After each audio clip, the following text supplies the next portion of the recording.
Hello everyone, welcome to मीहास wonderful garden. आज का मेरा पौधा है गुलदावदी, शेवंती या क्रिसैंथेमम, जिस नाम से भी आप इसको जानते हैं। पहचान इसकी ये है कि अनेक कलरों में आते हैं। इसके कलर जो होते हैं बहुत ही ब्राइट कलर के होते हैं।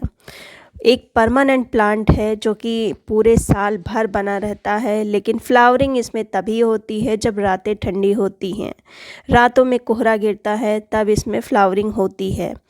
ये एक हार्डी प्लांट है। एक बार का इन्वेस्टमेंट है, एक बार प्लांट ले आइए, आपको कम से कम 4-5 साल तक तो ये भर के फ्लावरिंग देंगे ही। जैसे कि आप मेरे प्लांट्स देख रहे हैं, मैंने लास्ट ईयर के प्लांट से ही की कटिंग से ही इनको ग्रो किया है। कटिंग लगाना है तो अक्टूबर तक इनकी कटिंग लगा लें। इस वक्त लगाना बेकार है, क्योंकि इस वक्त अगर आप कटिंग लगाएंगे तो आपको मार्च अप्रैल तक फ्लावर इसमें मिलेंगे, जो कि बहुत ही जल्दी फेड हो जाएंगे। तरह तरह के पेस्ट लग जाएंगे, क्योंकि मार्च अप्रैल में बहुत अच्छी खासी गर्मी पड़ने लगती है। तो अच्छा होगा आप इनकी कटिंग ना लगा के, इस वक्त अगर आपके पास प्लांट नहीं है तो आप नर्सरी से ले आइए। 25-30 रुपए की छोटी सी सैपलिंग मिल जाएगी, उसको आप तैयार कर लें। बहुत ही अच्छे से फ्लावरिंग वो देंगे। बस क्या है, कुछ चीज़ों का आप ध्यान देते रहें। सबसे पहली बात, जब आप उसको रिपॉट करते हैं कम से कम 15 दिन के बाद आप उनकी टिप को कट कर दें। जैसे कि आप मेरी देख रहे हैं प्लांट की, हालांकि उसमें कली लगी हुई थी, लेकिन प्लांट आप देख रहे थे ज़्यादा घना नहीं हुआ था। प्लांट जब घना होता है तो उसमें ढेर सारी कलियां आती हैं। वैसे भी क्रिसैंथेमम का प्लांट ज़्यादा बड़ा नहीं किया जाता है, उसको घना किया जाता है। तो लगातार आप 3-4 बार इस तरह की पिंचिंग कर देंगे। जैसे कि मैंने पिछले जो वीडियो शेयर किया था तो इस प्लांट की पिंचिंग करी थी। हालांकि इसकी वैरायटी अलग है, बड़े इसमें फ्लावर निकलते हैं। तो देखिए, जहाँ से पिंच किया था वहाँ से 2 कल्ले फूट रहे हैं। तो इस तरह से प्लांट घना भी होता है। हालांकि जो बड़े साइज़ के फ्लावर जिसमें आते हैं उनकी पिंचिंग ज़्यादा नहीं की जाती। तो ये मेरी फर्स्ट पिंचिंग थी। अब इसके बाद मैं इन प्लांट्स पे नहीं करूँगी। जैसे कि आप ये वाला प्लांट देखिए, इसकी कलियाँ देखिए। मैंने पिंचिंग की थी, ध्यान नहीं दिया तो की थी, लेकिन जिस ब्रांच की मैंने पिंचिंग नहीं की उस पे कलियाँ आप देखें कितनी बड़ी बड़ी सी निकली हुई हैं। तो अगर बड़े साइज़ का फ्लावर आप चाहते हैं तो पिंचिंग मत करिए।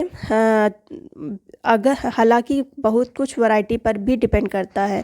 इनके कई तरह की वैरायटी आती है, डॉर्फ वैरायटी भी आती है, कि हाइब्रिड वैरायटी होती है, कुछ देसी वैरायटी होती हैं। जैसे कि आप मेरे प्लांट्स देखिए, ये मेरी देसी वैरायटी के प्लांट्स हैं। और हाइब्रिड वैरायटी का प्लांट जो होता है वो छोटा ही होता है, छोटे छोटे से फ्लावर आते हैं। बुशी टाइप का पूरा पूरा गमला भरा होता है, लेकिन उसमें फ्लावर बहुत ही छोटे छोटे से आते हैं। बाद जो हाइब्रिड वैरायटी का प्लांट होता है वो गर्मियों में सरवाइव नहीं कर पाता है। मैंने लास्ट ईयर एक प्लांट ख़रीदा था तो वो गर्मियों में नहीं रुक पाया, तो इसलिए मैं हाइब्रिड वैरायटी के प्लांट नहीं खरीदती। वही प्लांट खरीदती हूँ जिनको गर्मियों में सरवाइव करा सकूँ। तो ये मेरे हार्डी प्लांट हैं, काफ़ी अच्छे प्लांट्स हैं। कम से कम 4-5 सालों से फ्लावरिंग कर भी रहे हैं। तो इस तरह के प्लांट्स आप खरीद सकते हैं। और दूसरी बात, प्लांट को जब ये कलियां बन रही हों, जब ये ग्रोथ पे हों, तो इनको धूप में ज़रूर रखें। मिट्टी में धूप ज़रूर लगना चाहिए, क्योंकि ये जो नीचे से प्लांट घने होते हैं और बहुत ही जल्दी पेस्ट लग जाते हैं। तो मिट्टी में धूप लगना बहुत ही ज़रूरी होता है। धूप लगेंगे तभी प्लांट बहुत अच्छे से ग्रोथ करेगा। धूप नहीं होगी तो ये प्लांट तो खूब अच्छे से ग्रोथ करेगा, लेकिन फ्लावरिंग उसमें नहीं होगी। अब देखिए, ये देखिए नीचे से मेरे जो प्लांट के पत्ते पीले हो रहे हैं और चींटियाँ कुछ आपको भी दिख रही होंगी। तो जहाँ पर भी प्लांट पर चींटियाँ दिखे, समझ जाइए कुछ ना कुछ गड़बड़ है। आप देखिए, ज़रा सा प्लांट उठा के पत्तियाँ उठा के देखिए, कितने सारे कीड़े लगे हुए हैं। तो ये गुलदाउदी में आम प्रॉब्लम है। अगर आप भी लगा रहे हैं गुलदाउदी में तो ये जानते होंगे कि ये अक्सर ही प्रॉब्लम होती है। तो इस चीज़ का इलाज आप तुरंत करें। सबसे पहले तो आप जितने भी प्लांट्स पर पत्ते ख़राब हैं उन सबको हटा देना है।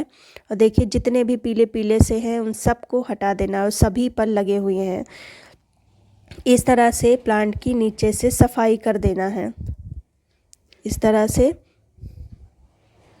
और लगातार ध्यान रखना है, क्योंकि गुलदाउदी पर और ये डहेलिया पर, ये जो प्लांट्स होते हैं ये थोड़े से सेंसिटिव होते हैं।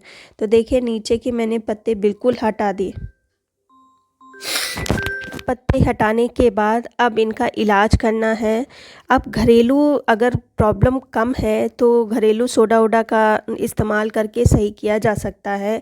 साधारण सादा पानी डाल के स्प्रे करके साफ़ किया जा सकता है। लेकिन आप देख रहे होंगे मेरे एक प्लांट पर कुछ ज़्यादा ही लगा हुआ है, तो इसलिए मैं थोड़ा सा जो नीम ऑयल है उसका इस्तेमाल करूँगी। अगर बहुत ही ज़्यादा है तो आप केमिकल का इस्तेमाल कर सकते हैं। हालांकि मेरे एक ही प्लांट पर है, तो मैं जब लगातार नीम ऑयल का इस्तेमाल करूंगी तो ये ठीक हो जाएंगे।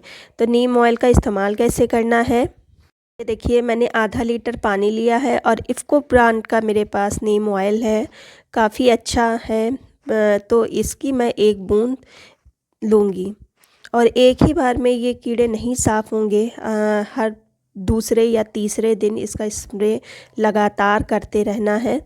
तो देखिए इतना ही मैंने लिया है और अच्छे से इसको मिक्स कर देंगे पानी को। और इस समय मैं छत पर हूँ तो मेरे पास हैंड वॉश नहीं है, तो सिर्फ नीम ऑयल का ही मैंने इस्तेमाल किया है। हो सके तो अगर आप कर रहे हैं तो हैंड वॉश का भी इस्तेमाल ज़रूर करें। तो इस तरह से अच्छे से मिक्स कर देना है पानी में और बंद करके प्लांट पर स्प्रे कर देना है। इस तरह से स्प्रे करने के बाद अब बात आती है इनके फर्टिलाइज़र की। तो देखिए फर्टिलाइज़र हर गुलदाउदी के प्लांट पर हर स्टेज पर अलग अलग होती है। आपका जब प्लांट छोटा होता है तो उसको ग्रोथ के लिए फर्टिलाइज़र चाहिए। जब वो थोड़ा सा बड़ा हो जाता है तो उसको कलियां लाने के लिए फर्टिलाइज़र चाहिए। और जब कलियां आ जाती हैं तो उन पे फ्लावरिंग खिलने के लिए, फ्लावर को बड़ा करने के लिए, कलर को ब्राइट करने के लिए वो अलग फर्टिलाइज़र चाहिए। हर स्टेज पर अलग अलग फर्टिलाइज़र होना ज़रूरी है। तो अगर आप मतलब प्लांट को बड़ा करने के लिए फर्टिलाइज़र ढूंढ रहे हैं तो केमिकल में अगर आप जाएंगे तो डीएपी बेस्ट है, और अगर ऑर्गेनिक में जाएंगे तो सरसों की खली बेस्ट है। दोनों ही चीज़ों का आप इस्तेमाल 15 दिन पर कर सकते हैं। दोनों ही का डिटेल वीडियो मेरे चैनल पर उपलब्ध है, आप देख सकते हैं। अब जैसे मेरे प्लांट्स देखिए, मेरे प्लांट्स पर कलियां आ चुकी हैं। अब इनके लिए पोटेशियम युक्त फर्टिलाइज़र चाहिए, तो उसके लिए आप बनाना पील का फर्टिलाइज़र ले सकते हैं। अगर बनाना पील का फर्टिलाइज़र नहीं है तो अनियन पील का फर्टिलाइज़र लीजिए। अनियन पील में भी बहुत ही अच्छी मात्रा में पोटेशियम पाया जाता है। तो जब कलियां आ जाती हैं तो उनको पोटेशियम चाहिए, जिससे कि जो फ्लावर हो वो बड़े साइज़ का हो, जो कलर निकले वो ब्राइट कलर निकले। तो इस तरह का फर्टिलाइज़र आप दीजिए। आप देख रहे हैं मैंने 1 ग्लास अनियन पील लिया है, इसको सादा पानी के साथ मिक्स करके मैं अपने प्लांट्स को दे दूंगी। इन फर्टिलाइज़र से प्लांट खूब अच्छे से कलियां निकालेगा। साथ ही साथ जो कलियां निकलेंगी वो मोटी मोटी सी निकलेंगी, ब्राइट कलर आएगा, फ्लावर भी जो आएगा वो बड़े साइज़ का आएगा। इस तरह से आप भी अपने प्लांट का ख्याल रखें। सबसे ज़्यादा ज़रूरी इन पे पेस्ट अटैक का विशेष ध्यान रखें।